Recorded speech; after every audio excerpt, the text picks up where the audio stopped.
Now, before we expand further to verse 4 of chapter 4 of the book of Revelation, let's go um, remind ourselves what we discussed so far from verse 1 to 4.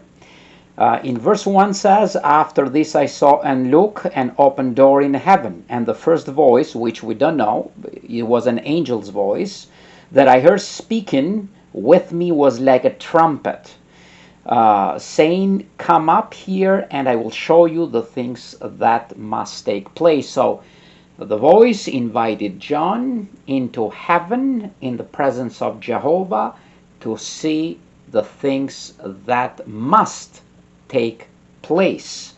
So these things will take place and will not fail to take place. These things that John saw are going to be fulfilled without failing. And these things are going to be fulfilled in the Lord's day from 1914 to the final test. Now, the voice as a trumpet means that the information is given in form of a trumpet. Uh, Angel spoke in form of trumpet during Moses' time in Mount Sinai, and the Israelites were terrified from that powerful voice that Jehovah spoke to them during the time that they were going to dedicate themselves to Jehovah. And they begged Moses, "Please, you talk to God and don't let God talk to us, because it's scary for us." Now, verse 2, "After this I immediately came to be in the power of the Spirit." So in the power of Holy Spirit, God's active force. Only the Spirit of Jehovah, his active force, was bringing John to the spiritual heavens, beyond the material universe, in front of Jehovah's presence. "And look, a throne was in its position in heaven." A throne, a singular, symbolizes Jehovah's throne and his person sitting on it. "And someone was seated on the throne," yes, Jehovah God. Verse 3, "The one seated had the appearance of a jasper stone." So John could not see the face of Jehovah directly. As we mentioned, there were others like Micaiah, like Isaiah, like Daniel, that they and like Stephen, they saw the throne and the person in it, but they could not see the face before John. So, because no one can see God and live, because God is bigger than the material universe, and unless the person has a spiritual body like angels have, that would be impossible to see Jehovah's face. Only angels have this privilege. Now, this privilege is going to be given to the 24 elders that we are going to discuss further in verse 4, or 144,000. They will have this privilege that is even higher than the angels, to be in the presence of Jehovah. But John himself could not see his face, because he is still in the first century in the island of Patmos, and this vision is revealed to him. So still he is in blood and flesh. After he got resurrected in 1918 of 20th century, then he's now in heaven since then, almost 100 years. And now he's in the presence of Jehovah, and he is constituted as one of the 24 elders, or 144,000. Now, and says, "And the one seated had," still in verse 3, "had the appearance of a jasper stone and a sardius stone.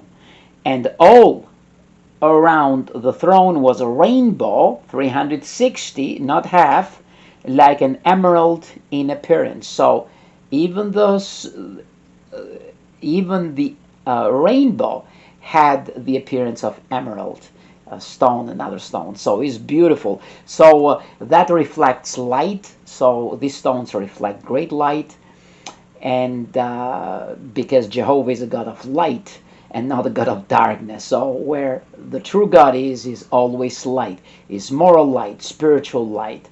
And that's what we need. We need to be enlightened spiritually and morally, because people these days have passed all moral sense. They don't distinguish what is moral from what is immoral.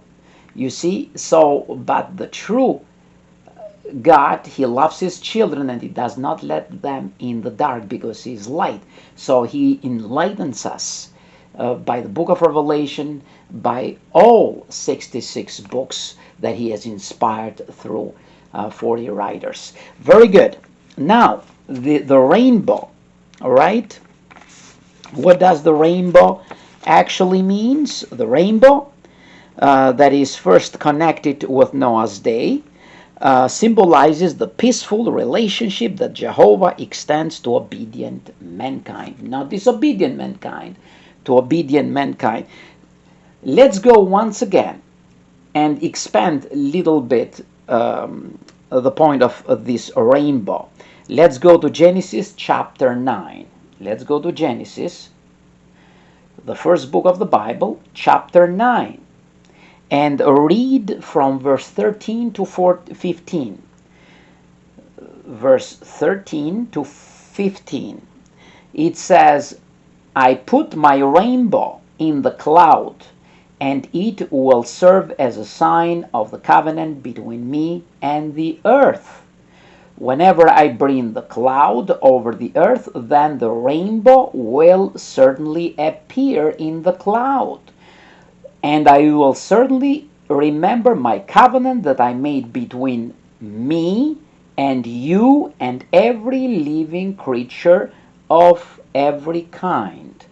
And never again will the waters become a flood to destroy all flesh. So, because of the wicked people, Jehovah brought the flood that covered the top of the mountains. But this caused the earth and the explosion of the waters below, and the oceans above fell and covered everything. But the explosion created big mountains, is proved scientifically. And because the mountains in those days, during Adam, were 9,000 feet the most, but now we have Himalayas that are over almost 8,000 meters, not feet. So, and we have so much water. In the past, it was 3/4 earth and 1/4 water, because the water was under the ground, and the earth was covered with canopy, and the sun could not scorch us, could not be so powerful as it is today, that cause the vegetation to dry and so on. And so the earth has lost its balance today. But even though after the floods 4 seasons were created, but we had 3/4 of water instead. And so we don't need so big oceans. Take 24 hours to go from Canada to Australia, and all the flight is above the Pacific Ocean. Is huge. I mean, by plane takes so long. We don't need so much water. We need more ground, more earth. And that's why, and many animals died because of humans. They were drowned during the flood. But in Armageddon, as I mentioned before, Armageddon is going to be totally different from the flood of Noah. So the flood of Noah had survivors, had 8 survivors. Now Armageddon is going to have millions of survivors, but the earth is not going to be destroyed. On the contrary, after Armageddon, the earth is going to improve, because we are going to, we'll not use this industry that we use today. we will grow toward perfection, mental perfection as well. Means that we will use our mind even deeper than today and will produce everything scientifically for the benefit of the earth. Will produce and will not cause a ruin to the earth. So every machinery that humans have, like cars and things, that they pollute the atmosphere, will do everything in those days that to be with zero emission pollution. So everything is going to be super, because Jehovah is not a God that goes backward, he goes forward. So science is going to be, the science that is today is going to be like ABC in comparison with what we are going to do in the future. And everything is going to be pro the earth. We'll love the earth, we'll make it a paradise. The weather is not going to be any longer extreme, because when Jesus was on the earth, he proved that he had power over the bad weather. When he stopped the storm, he said, "Hush," and and the storm stopped. So that shows that as our king of heavenly kingdom government, along with his 144,000, they will stop this bad weather, this scorching heat and extreme winter, freezing weather. So we'll not have these extremes. We'll have winter, we'll have summer, but we'll enjoy them. They will be for our benefit. We'll find enjoyment in the weather. We'll find enjoyment by cultivating the ground and so on. Even the grain is going to be done, is going to grow by itself in top of the mountains, Bible says in the book of Psalms. So we'll have so many beautiful privileges. We'll grow toward perfection. Our body is going to recuperate gradually. So at the end of 1,000 years, at the end of the millennium, that is called the period of peace, from Armageddon until the final test, we will reach mental, physical, and spiritual perfection. Will be like Adam and Eve was. So today we are tested in an imperfect state, then will be put to the test in a perfect state. That's why it's called the final test. After the final test, in the end of the millennium, there is no more test. We will be like the 144,000 that are part of the first resurrection, so they will be tested no more. They have reached that completeness, so they will never fail again. We will not fail that easy after the final test. Anyhow, now the rainbow. What the rainbow? That's why Jehovah brought the rainbow there. That the rainbow is like the emerald here, means that the perfect covenant and the peaceful relationship that he extends to obedient mankind. So he's not going to bring flood again. Now we will have the symbolic rainbow that will have a peaceful relationship with Jehovah, and we love this symbol, because to have a peaceful relationship with Jehovah is the best thing, not only spiritually but emotionally, to feel. We feel complete, we feel fulfilled, we feel enthusiastic to serve him, to love him, and to do what is right in his eyes. That's why the book of Revelation is going to help us to draw close to our Heavenly Father. Now, let's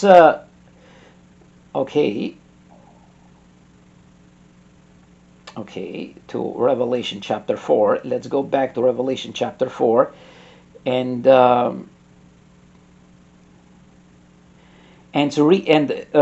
let's read verse 4.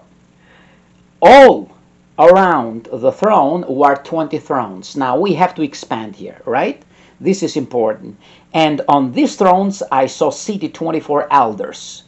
So we have 24 elders. Elders means that they are mature people, but they are in front of the presence of Jehovah, dressed in white garments, which means dressed with peace and righteousness, dressed with a rainbow, and on their heads golden crowns.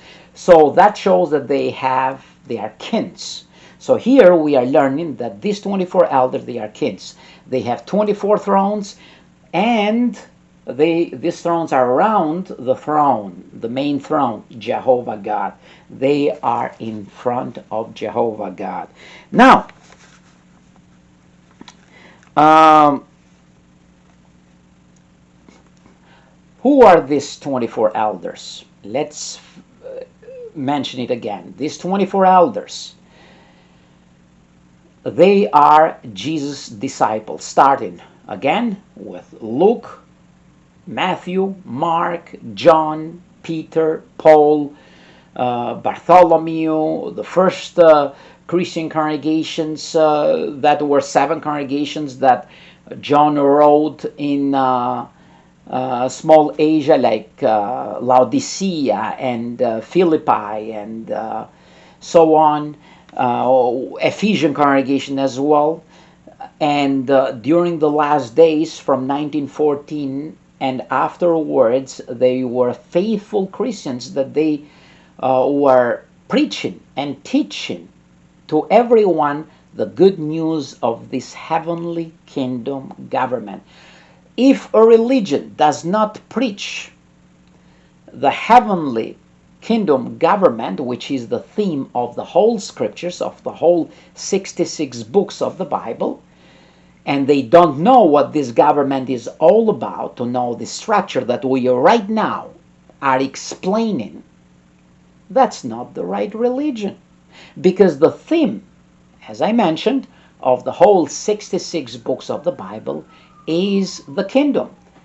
Once again, Jesus preached about love 14 times, but about the kingdom 124 times. 110 times more. So we have Jesus teaching and preaching during 3.5 years ministry here on the earth only about the kingdom. So everything he preached about the kingdom, because only the kingdom is the subject that we need to concentrate most. This is the subject that Jehovah God and Jesus Christ want we to understand fundamentally, because this kingdom is going to exalt God's name Jehovah in pedestal, and the reason for this kingdom is first to sanctify, to exalt Jehovah's name, then is to help us to be subject of this heavenly kingdom government, and to do everything that this kingdom government requires of us, because this kingdom government is going to eliminate old age, sickness, death, and all other things that we as humans are going through today. Now, so they are kings, right? These are kings. We will get the connection. What's the connection between 24 elders with 144,000? Why 24 elders are 144,000? We'll get there. That's why we are expanding verse 4, because this is very critical for us to know. Now, number one, we know that they are kings, right? They are kings, judges, and priests. But first we'll know why they are kings. Now, Apostle Paul expanded this in, he mentioned it in 1 Corinthians chapter 9, verse 25. Let's go to 1 Corinthians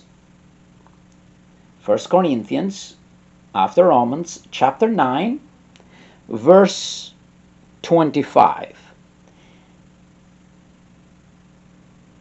It says, "Now everyone competing in a contest exercises self-control in all things. Of course, they do it to receive a crown that can perish, but we one that does not perish." So in Corinth, there was marathon, because marathon is that started from Greece.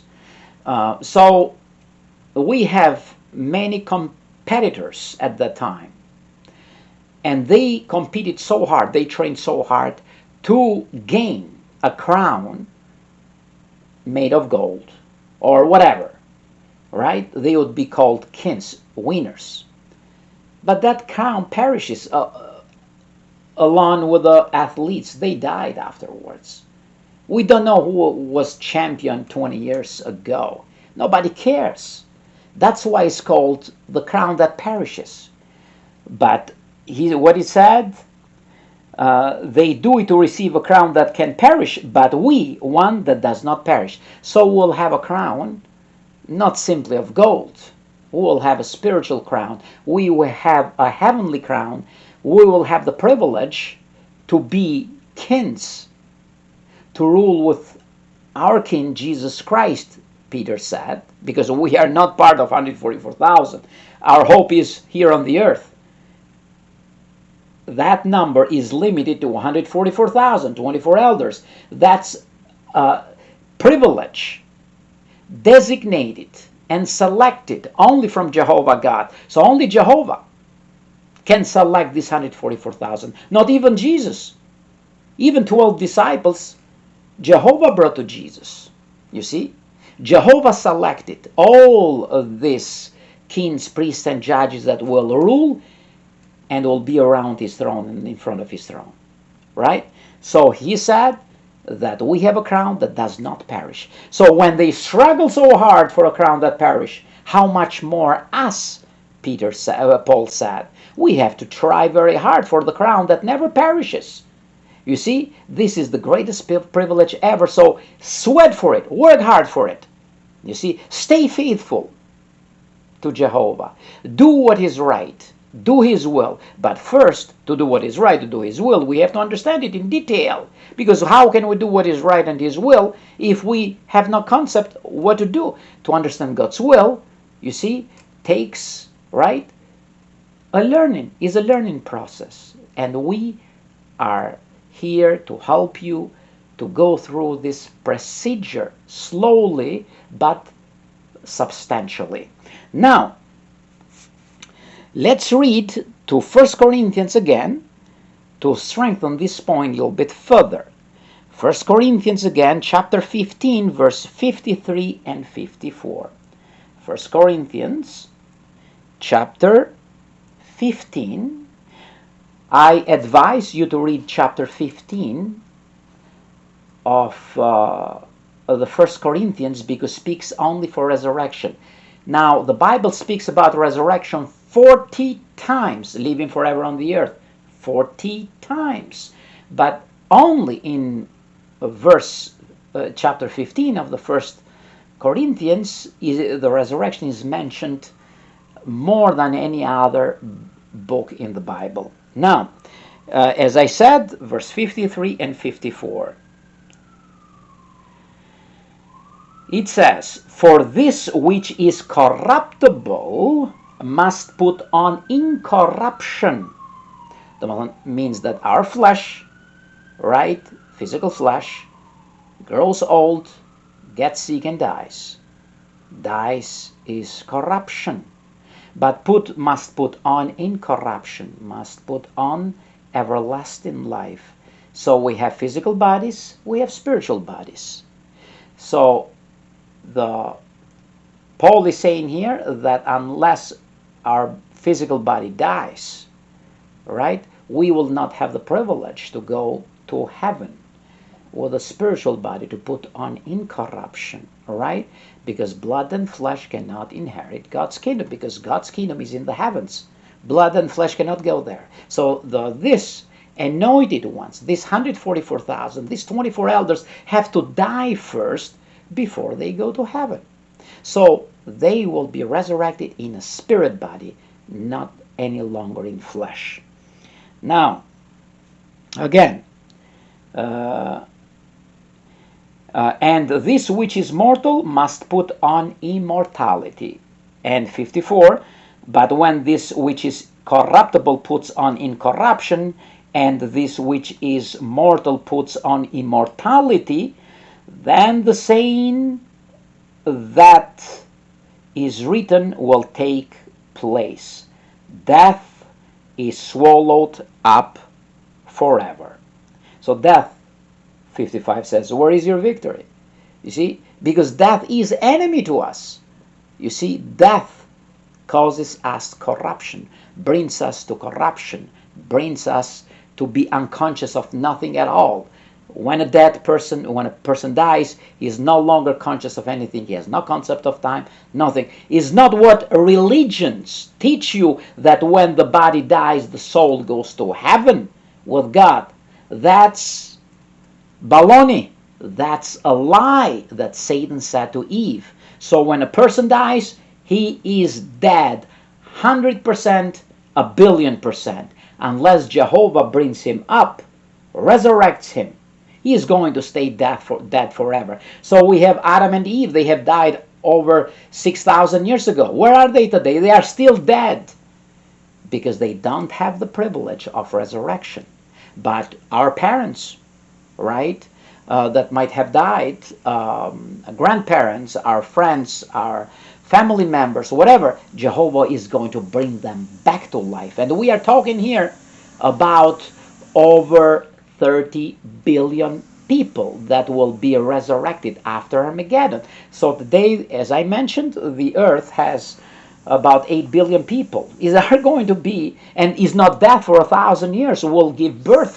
Survivors of Armageddon will give birth to children and their children, and we don't know what is going to be the world's population at the end of 1,000 years. But we know that when Jehovah told Noah and his sons to have children, he said to have children and fill the earth, not children and overfill with children the earth. So Jehovah is going to control in time our population.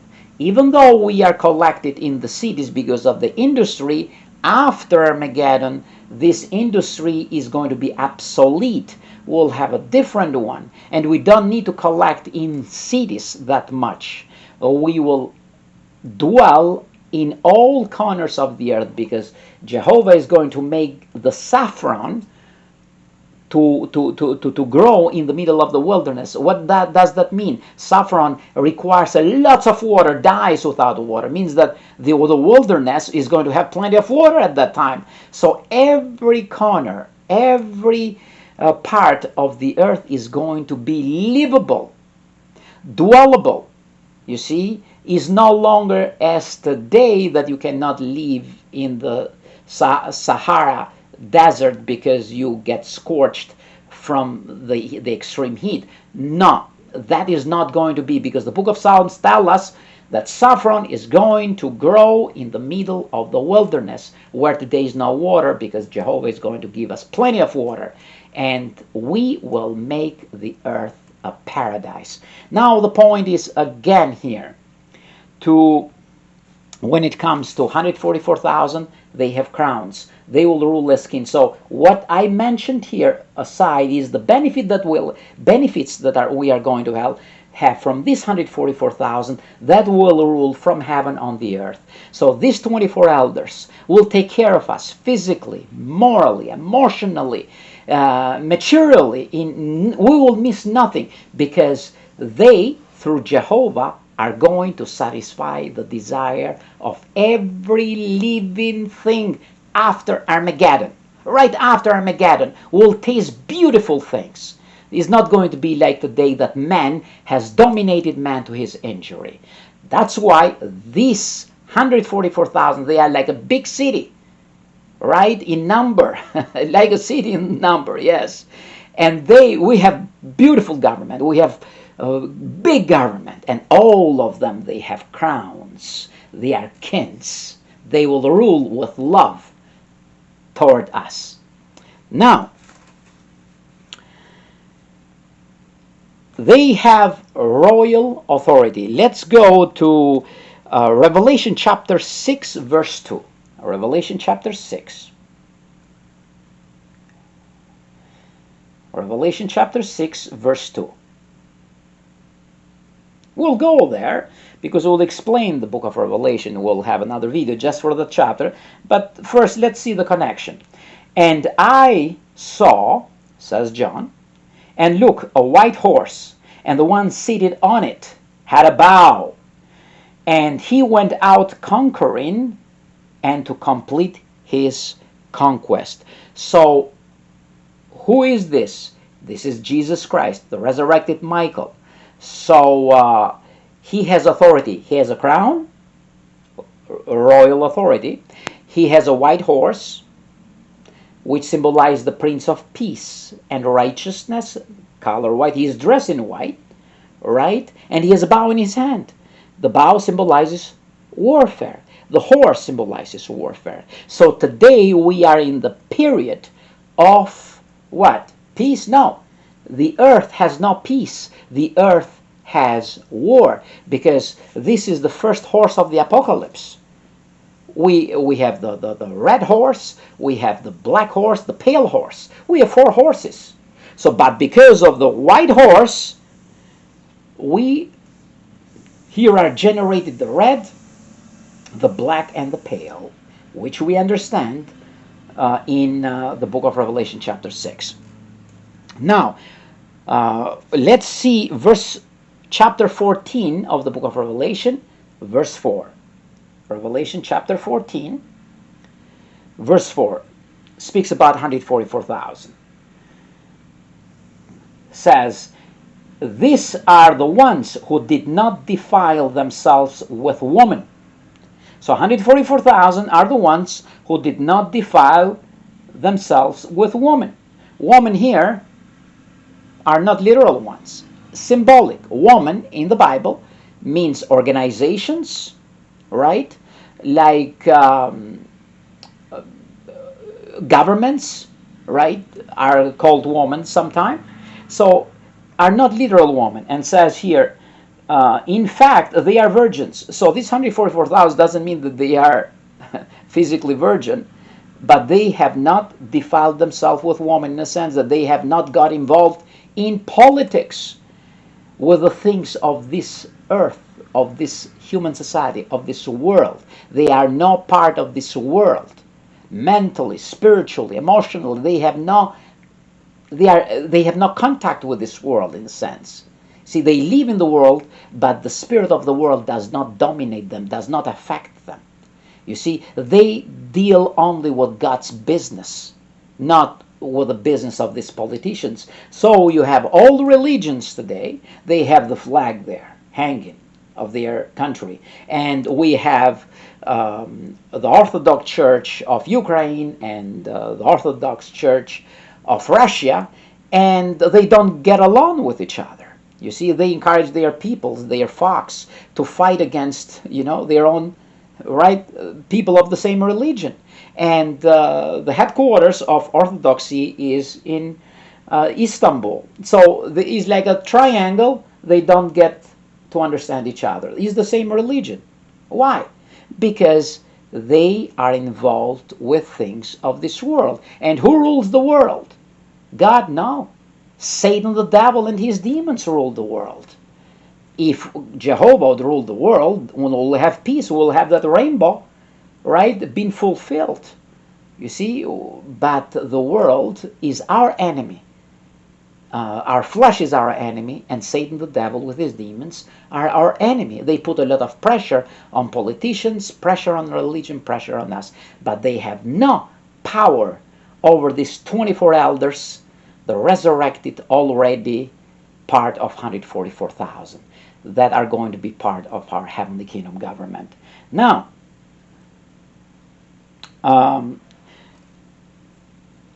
yes, this was 4:4. And says, these are the ones who keep following the Lamb, Christ Jesus, in the heaven, no matter where he goes. These were bought from among mankind as first fruit. So these are not angels. They are bought from mankind, like Peter, John, right? Paul, Luke, James, Jude, the brother of Jesus, the first century Christian congregations, and even today, those that are part of the anointed, selected by Jehovah, that are going to heaven as 144,000. You see, they are bought from the earth. They understand what it means to be a man, to be a woman, because are not only males, as we mentioned, they are females as well, and we had an example for that. So they are first fruits. Why? Because they will be in front of the presence of Jehovah. It's not better privilege. So these are bought from among mankind as first fruits to God and to the Lamb. So Jehovah selected them. They cannot select themselves. Now, how do we know that these 144,000 are Jesus' disciples? Because Jesus made a covenant with them. Let's go to Luke chapter 22. Luke chapter 22. And let's read from verse 28 to 30. Luke 22.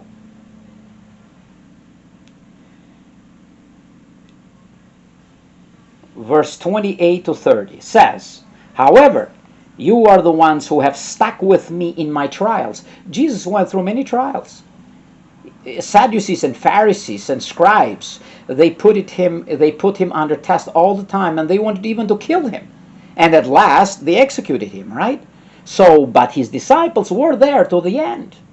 They didn't give up, right? That's why he says here, see? And today we stick to Jesus by following his teaching and his direction right from heaven. What to do with our preaching and teaching activity in 250 countries, lands, and islands.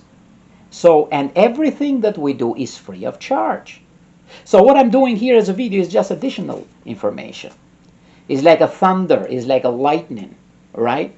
But unless I go door to knock to doors of people, to take personal interest to them, is not counted.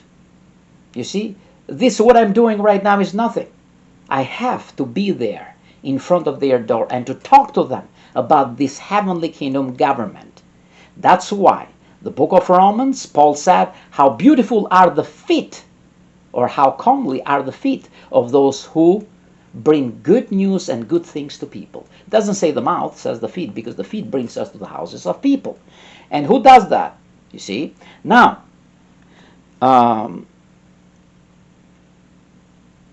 okay, 28 to 30.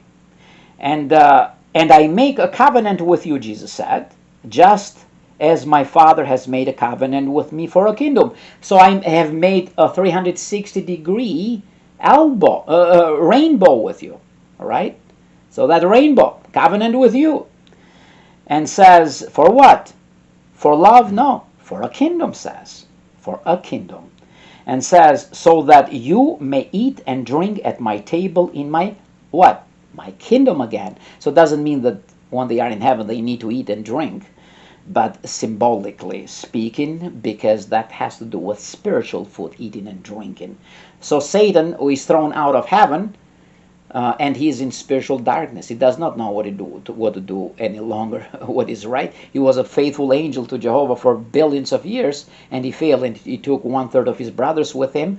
And what's happened? They are in spiritual darkness because they cannot eat and drink in front of Jehovah. No food is provided for them, so they don't know anything else, only to do what is evil. Now, 30. So that you may eat and drink at my table in my kingdom, yes, and sit on thrones. Oh, sit on thrones. We mentioned 24 thrones. That symbolizes 144,000 thrones, but we'll know that. We'll see the connection. What? To judge the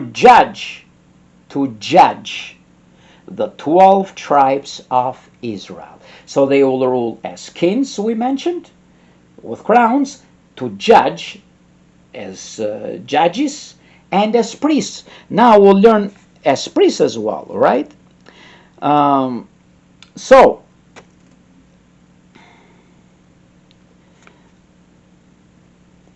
this is something that Jesus made also to the, not only to his disciples that we just mentioned here, 12 disciples, but even 100 years almost, at the end of when he inspired John to write of the letter to Laodicean congregation that we have in chapter 2 and 3 of the book of Revelation, because Jesus through John wrote to these 7 congregations. So let's see the covenant that he made with them, what he wrote to the Laodiceans. Let's go to Revelation chapter 3 verse 21. So let's go to Revelation chapter 3. Revelation chapter 3 verse 21.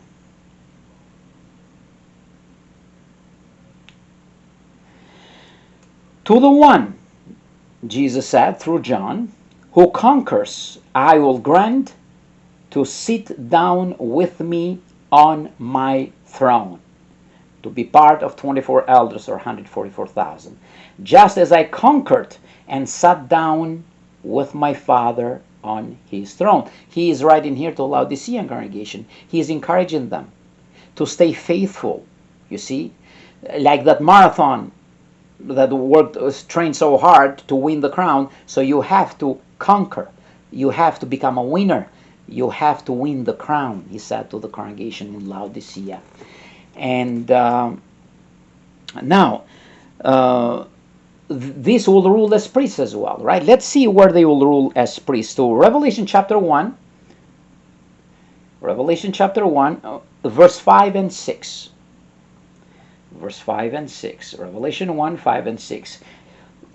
It says, and from Jesus Christ, the faithful witness, doesn't say loyal, faithful. He died faithful to the end. Faithful is stronger than loyal, right? Is fundamental, is substantial. The firstborn from the dead, and the ruler of the kings of the earth, which is Jesus Christ, the ruler of the kings of the earth. Who is going to rule over the earth after Armageddon? Earthly kings? Earthly leaders? No, they will not. They will be dead in Armageddon. They will not make it. Who is going to rule for 1,000 years with Christ? His brothers, his disciples, the 144,000, 24 elders. So Jesus is in top of them. So, because he's beside, on the right side of Jehovah, they are around the throne, and Jesus is beside. So he's the first seed of the woman, which we are going to understand in detail, and 144,000 are the second seed of the woman. So Jesus, right, is the primary, they are the secondary, you see? And Jesus plus 144,000 equal God's heavenly kingdom government. And the firstborn from the dead, the ruler of the kings of the earth, to him who loves us, you see, to him who loves us, said John, and who set us free from our sins by means of his own blood. So, unless, without Jesus' sacrificial death, we'll not have this privilege today, all right?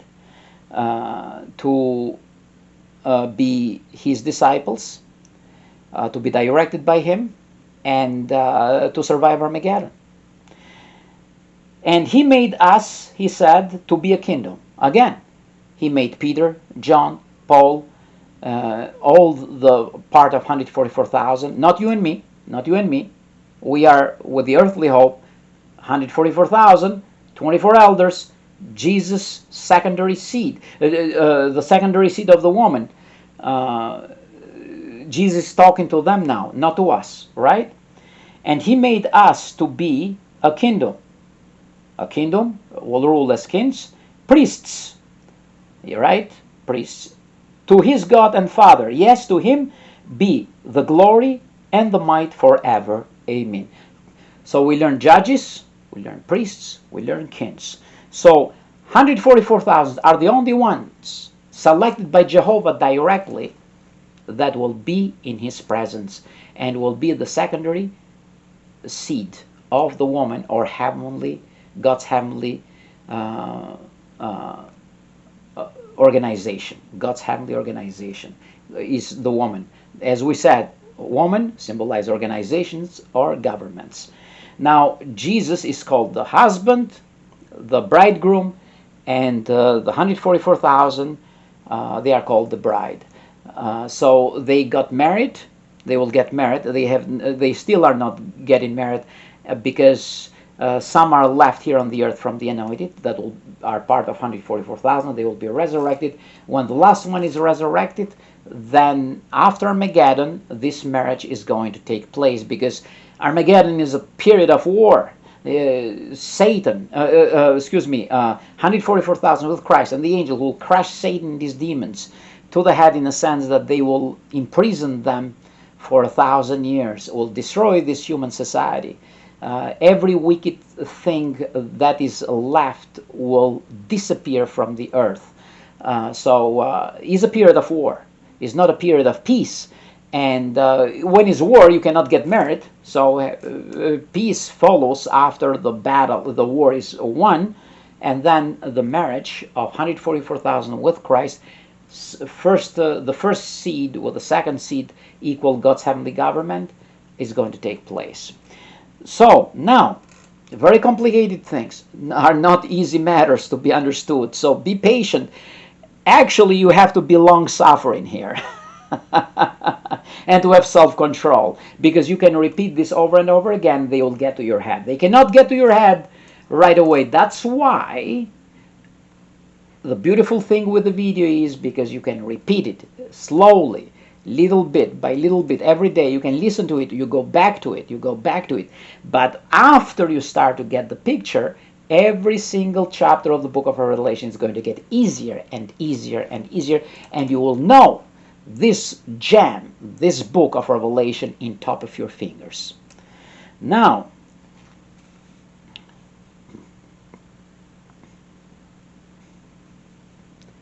where are we here? Okay.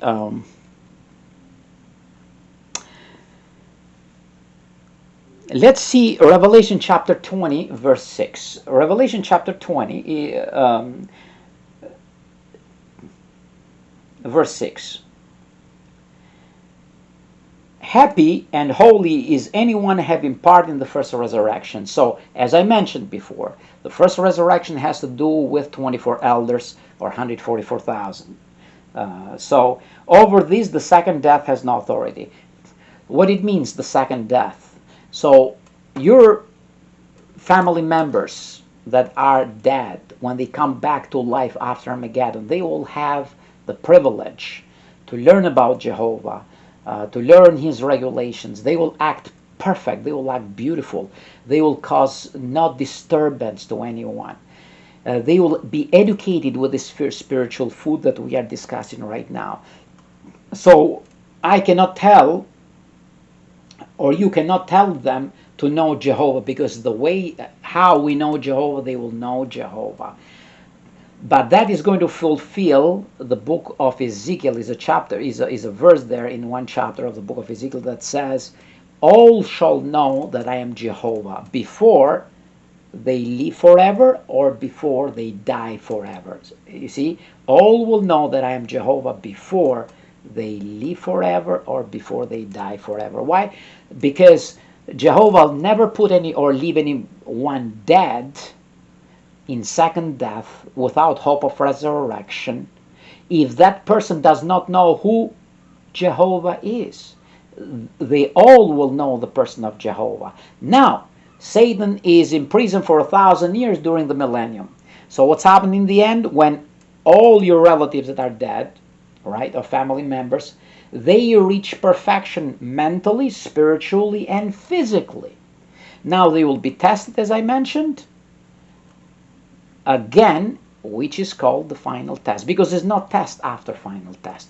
If the person fails from the pressure that Satan imposes on them with his demons, and that person rebel against this good news, right, he goes directly in the second death. Means that after he dies, from this point on, is no return, is no more resurrection. So resurrection is just once. It's called the second resurrection because it's of humans on the earth. The first one is done before Armageddon. So the anointed ones, part of 144,000 or 24 elders, we say 24 elders for those that are already resurrected, part of 144,000. But the remnant that are left of these 144,000, they must be resurrected before Armageddon, between the Great Tribulation, destruction of religion, and Armageddon, destruction of the whole human society.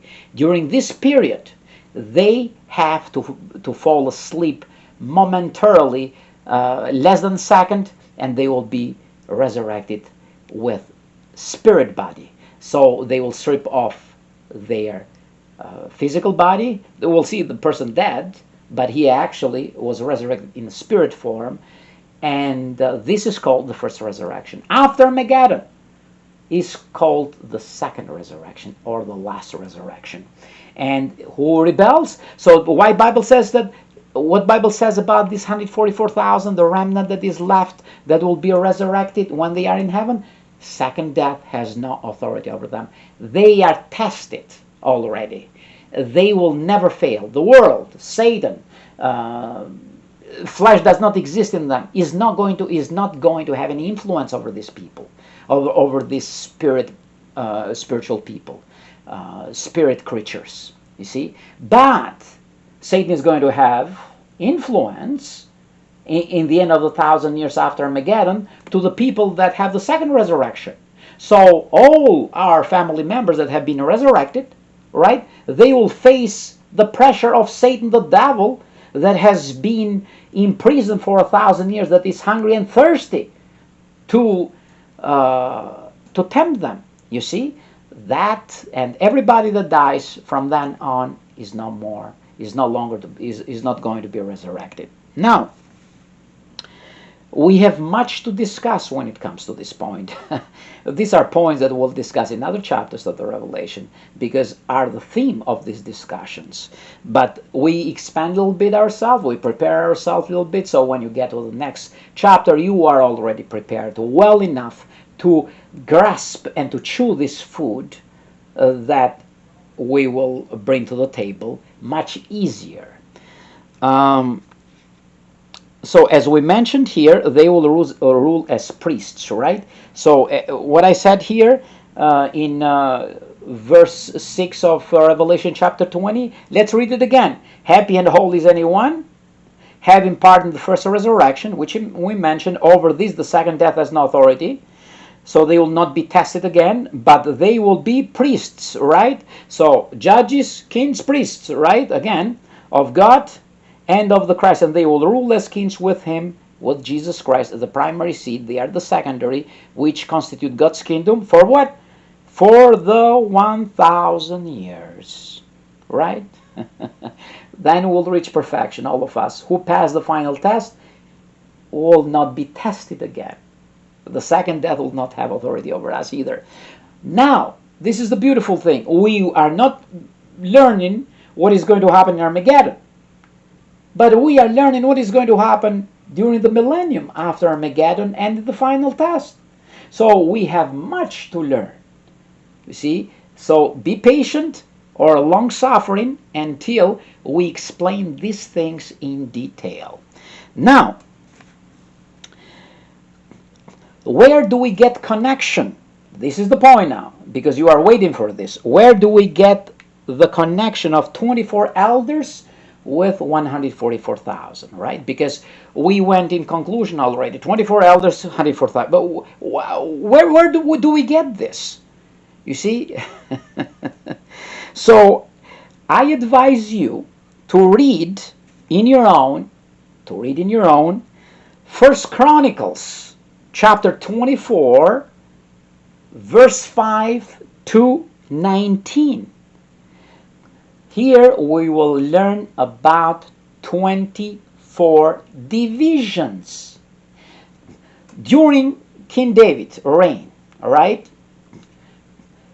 King David wanted to build a house for Jehovah. What Jehovah told him? You cannot build a house for me, but your son that comes out of your loins is going to build the house for me. But David had desire to do so. But Jehovah tells him that you have shed too much blood. You have been involved in warfare. Too many battles. Right? So we today are involved in too many battles. We have spiritual battles, we have moral battles, we have emotional ones. Some humans are involved even in warfare in Ukraine and Russia and things like that, and there are so many battles all over the earth. So we are living in a period of war right now. You see, we are not in peace emotionally, because Economics are against us. You see? Man has dominated man to his injury. Right? No one is in peace. We have bills to pay. We have mortgage to pay. We have so many things that when we solve one problem, two more come in front of us. You see? Satan makes sure that you not to have peace. So you solve one problem, oh, Satan says, but I'm going to bring two more in front of him. And he is a good planner to keep you distracted mentally and emotionally. So when it comes to these spiritual matters that we are discussing here, you see, you are in different world. These matters don't interest you. And if you want to pay attention, you forget because he brings you another thing, throws in front of you to distract you mentally, not to get to the point of understanding the scriptures. You see, that means that we are in war, period of war. So David was in that period, in a sense. That's why Jehovah said, the son that is going to come from your loins is the one that will build the temple for me. However, David made the arrangement for Solomon to do so. And Solomon built the temple by Jehovah's help. And the temple was so magnificent because that represented the true God. And during Solomon, there were, from each tribe came 2 divisions of priests. And they had to serve in the temple 2 weeks per year. So from the tribe of Judah came 1 division first, would serve for 2 weeks, and then another division from Judah would come with priests, or concurs are called, to serve. Then would come from Ephraim, then would come from Manasseh, then would come from other tribes, the rest of the 12 tribes. So, and each division had 6,000 priests. You see? 6,000 priests, right?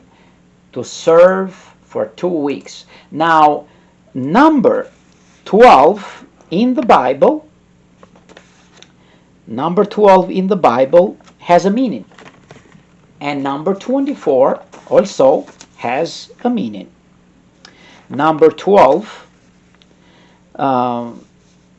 usually symbolize a perfect, complete organization, something that is organized perfectly. And number 24 symbolizes doubles substantially this arrangement. See, doubles substantially this arrangement. Now we have 12 tribes, each tribe 12 divisions, which is 24 divisions, and each division, that's why you have to go to the book of Chronicles, right? You have to go to the book of Chronicles, 1 Chronicles 24, 5 to 19 to read that. Each division had 6,000 conquerors or 6,000 priests.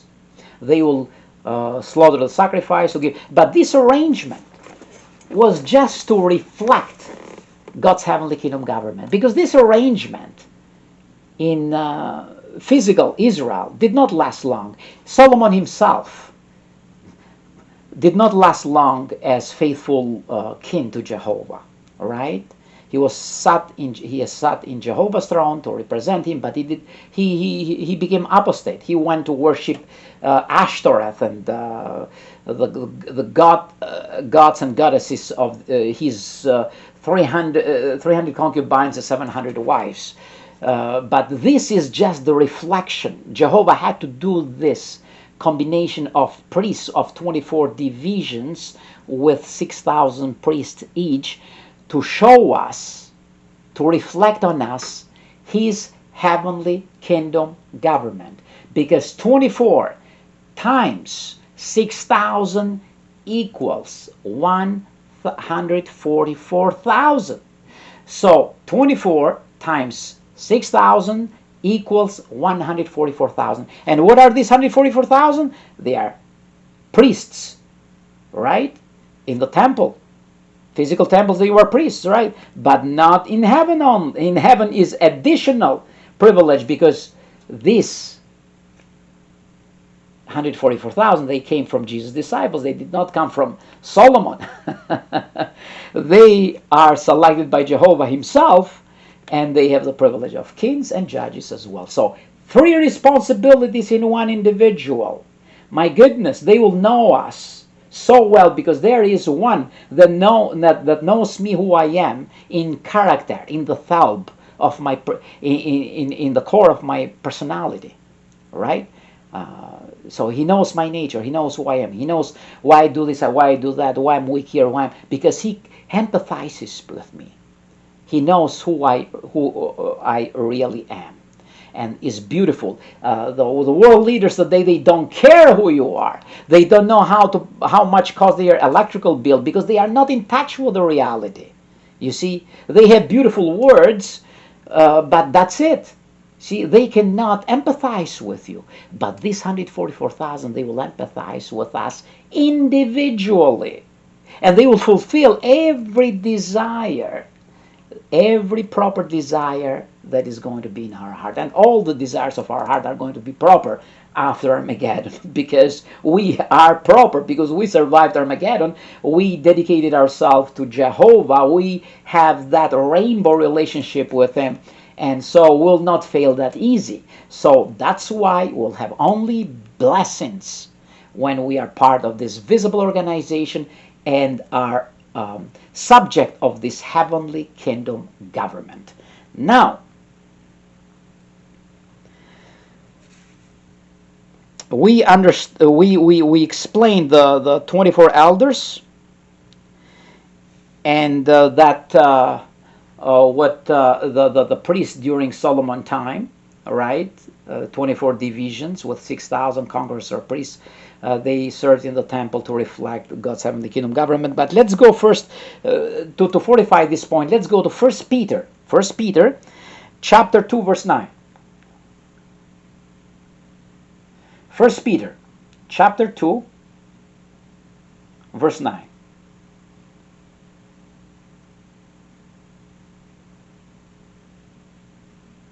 It says, but you are a chosen race. Chosen race. Doesn't mean that they are only white or black or yellow. It doesn't has to do spiritually. A royal priesthood. Wow, royal dignity. A holy nation. Spiritual nation. Holy. A people for special possessions. 3 responsibilities in one. Kings, priests, judges.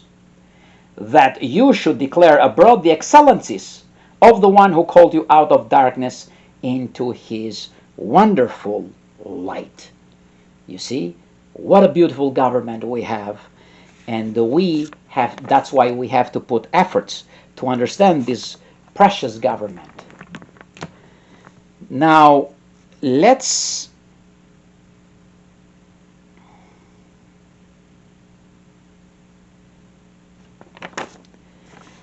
discuss now verse 5 of the book of Revelation, and let us understand voices, lightning, and thunders.